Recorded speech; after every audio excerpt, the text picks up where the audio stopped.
Hello, hello everyone, welcome back to my channel Priyanka lifestyle. তোমরা সবাই কেমন আছো? আশা করি সবাই ভালো আছো। তো দেখো, আমি আজকে বানিয়েছি আলুর চিপস। মানে হয়নি ভালো করে, তবু চেষ্টা করলাম, কারণ এই চিপসটি খেতে আমার খুবই ভালো লাগে, খুবই, তাই তার জন্য বাড়িতেই চেষ্টা করলাম। তো দেখো, এই চিপস দিয়ে কিন্তু আমি মুড়ি দিয়ে খেতে আরও বেশি আমার পছন্দ। তো দেখো, আমি কিন্তু এখানে মুড়ি দিয়েও খেয়েছি। আর কীভাবে আমি বানিয়েছি চলো তোমাদের সাথে আমি সবটা শেয়ার করব। প্রথমেই 2টা আলু নিয়েছি, বেশি নেব না, বেশি নিলে বেশি হয়ে যাবে, তাই 2টো নিয়েছি। তো তারপর দেখো, এই যে কুড়ানির মেশিন বলে না কি বলে জানি না, সেটা নিয়েছি। এই যে দেখাচ্ছি না হাত দিয়ে, এটা দিয়ে কিন্তু আমি মানে প্রথমে ভেবেছিলাম যে চিপসগুলি বানাবো, কিন্তু দেখো হচ্ছিলই না। এই কুড়ানিটা যদি বড় হতো তাহলে কিন্তু হতো। তো লাস্ট পর্যন্ত এটা দিয়ে করলাম না, দাও দিয়ে প্রায় কতক্ষণ যে লেগেছে জানি না। হ্যাঁ, মানে একদম হালকা হালকা করে একটু একটু করে কিন্তু চিপসের মতো আকার দিতে গিয়েছিলাম, কিন্তু কি আর হলো তোমরা দেখলে না, এটা চিপস হলো না কি বুঝতে পারছিলাম না, তবুও চেষ্টা করছিলাম। মানে এটা যদি একদম পাতলা হয় লেয়ারটা না, তখন মানে চিপসটা ভালো হয়। তো আমার একদিকে মোটা হয়ে যাচ্ছে, একদিকে চিকন হয়ে যাচ্ছে, কারণ এই কুড়ানিটা দিয়ে করলেই একরকম, আর হাত দিয়ে দাও দিয়ে করলে আরেক রকম। তো দেখো, এটা দেওয়া হচ্ছে, মানে মোটামুটি হচ্ছে। তো দেখা যাক লাস্ট পর্যন্ত কী হয়, দেখতে থাকো। সবার কা ফল মিঠা হতা হ্যায়। তো দেখো, আমি কিন্তু এই চিন্তা ভাবনাটা নিয়ে একদম ছেড়ে দিয়েছিলাম, যেটাই হোক হবে, তো চিপস তো হবে। তো দেখো, মানে পুরোপুরি গোলাকার হয়নি, কিন্তু পাতলা পাতলাই হয়েছে, মানে একদিকে একটু চ্যাপটা কীরকম জানি হচ্ছে জানি না, তবুও চেষ্টা করছি। আমি কিন্তু এটার মধ্যে জল দিয়ে দিচ্ছি, কারণ না হলে মানে কালো কালো হয়ে যাবে আলুগুলো, তার জন্য জল দিয়ে রাখছি। তো দেখা যাক এর পরের আলুটা কীরকম হয়। দেখো, এই পরের আলুটা যে আমি কাটলাম না, একদম দেখো চিপসের আকার কিন্তু হয়েছে, কারণ আমি প্রথমের কাটাটার মধ্যে একটু ভুল করেছিলাম, মাঝখানে কোনো কাটিনি, এমনিতেই শুধু কাটছিলাম, তার জন্য কিন্তু প্রথমের কাটিংটা আমার হয়নি। তো দ্বিতীয়বার যখন আলুটা নিয়েছি তখন মাঝখানে প্রথমে কেটে নিয়েছিলাম, তারপর দেখি গোল গোল শেপ হচ্ছে, মানে অনেকটাই সুন্দর লাগছিল। তো দেখো, আমি কিন্তু এখানে কেটে এটি ভালো করে ধুয়ে নিচ্ছি। দোকানের মতো তো আর পারবো না, কিন্তু যতটুকু পারবো চেষ্টা করবো ভালো করার জন্য। তো দেখো, এগুলি ভালো করে ধুয়ে তারপর দেখো আলুগুলি শুকানোর জন্য, ভালো করে জলটা ঝরানোর জন্য আমি কিন্তু এখানে একটা পেপার নিয়েছি। নর্মাল আমরা যেই পেপারের মধ্যে আমরা লিখি সেই পেপারে আমি নিয়েছি, নিয়ে আলুগুলি ভালো করে এখানে ছড়িয়ে রাখছিলাম, প্রায় 5 মিনিট আমি রেখেছি।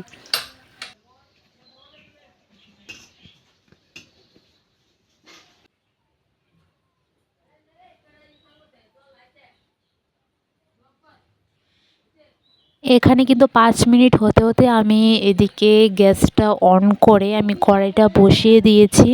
ঠিক আছে, মানে তেলটা গরম করে তারপর আমি চিপসগুলি ভাজবো। আমি কিন্তু এখানে সর্ষের তেলটাই ইউজ করছি।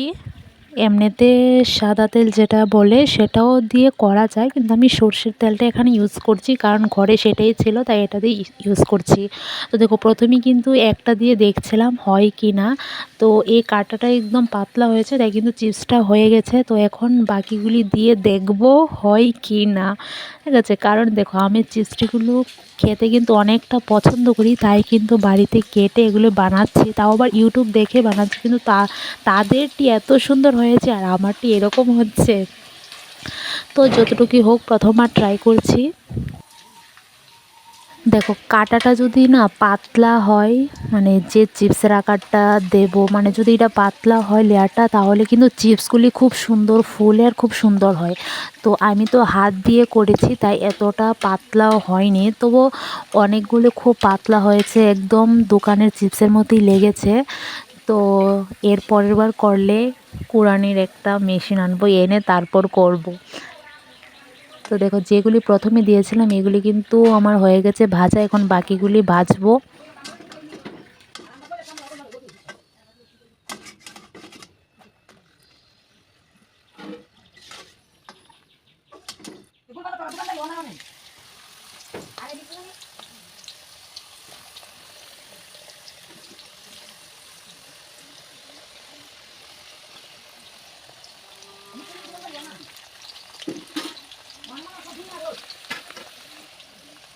আমি কিন্তু প্রথম যে চিপসগুলি ভাজছিলাম তখন কিন্তু আমি লবণটা দেইনি, আমার মনে ছিল না। দ্বিতীয়বার যখন আবার এগুলি ভাজছিলাম তখন কিন্তু লবণ দিয়েছিলাম। তো দেখো, লবণ দিলেও কিন্তু আবার যখন তুমি এটা বানানোর পর খাবে না তখন আবার হালকা লবণ দিয়ে খেতে হবে, না হলে লবণটা বোঝা যাবে না। তো দেখো, এখানে কিন্তু আমার ভাজা হয়ে গেছে, আর কয়েকটা আছে, এটা ভেজে তোমাদেরকে দেখাচ্ছি। তো দেখো, এখানে কিন্তু একদম মানে হয়তো দোকানের মতো হয়নি, কিন্তু চেষ্টা করেছি, মোটামুটি ভালোই হয়েছে, প্রথমবার ট্রাই করেছি।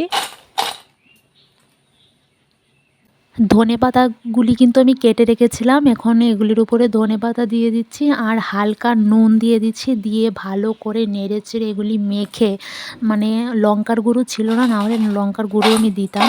তো ভালো করে নেড়ে চেড়ে সবাই মিলে খেলাম, একদম নিমেষের মধ্যেই কিন্তু শেষ হয়ে যাচ্ছিল। তো তখনই আমি হালকা একটু রেখে দিয়েছিলাম, কারণ আমি মুড়ি দিয়ে খেতে খুবই পছন্দ করি এই চিপসটি। তো দেখো, এটা বানানো আমার কমপ্লিট। আর দেখো, অল্প রেখে দিয়েছি মুড়িদা খাও বলে। তো মুড়িদা খেতে কিন্তু বেশ ভালো লাগে, তোমরাও চাইলে বাড়িতে ট্রাই করতে পারো। আর তোমাদের এই ভিডিওটা কীরকম লেগেছে অবশ্যই আমার কমেন্টে জানাবে। আর তোমরা যারা যারা আমার ভিডিওর মধ্যে কমেন্ট করো, আমি কিন্তু সবার ভিডিও গিয়ে দেখে আসি, ঠিক আছে? তো ঝটপট একটা লাইক, একটা কমেন্ট করে ফেলো। আর যারা যারা নতুন আছো, যে আমার ভিডিও এই ফার্স্ট টাইম দেখছো, অবশ্যই আমার চ্যানেলটা সাবস্ক্রাইব করে দিও। আর তোমাদের যদি ইউটিউবের চ্যানেল থাকে অবশ্যই আমাকে একটা কমেন্ট করে দিও, আমি তোমাদেরকে সাবস্ক্রাইব করে অ্যান্ড তোমাদের ভিডিও ফুল ওয়াচ করে দেখে আসবো। তো চলো, আজকের জন্য এতটুকুই, দেখা হচ্ছে আবার পরের ভিডিওতে। বাই, সবাই ভালো থাকবে।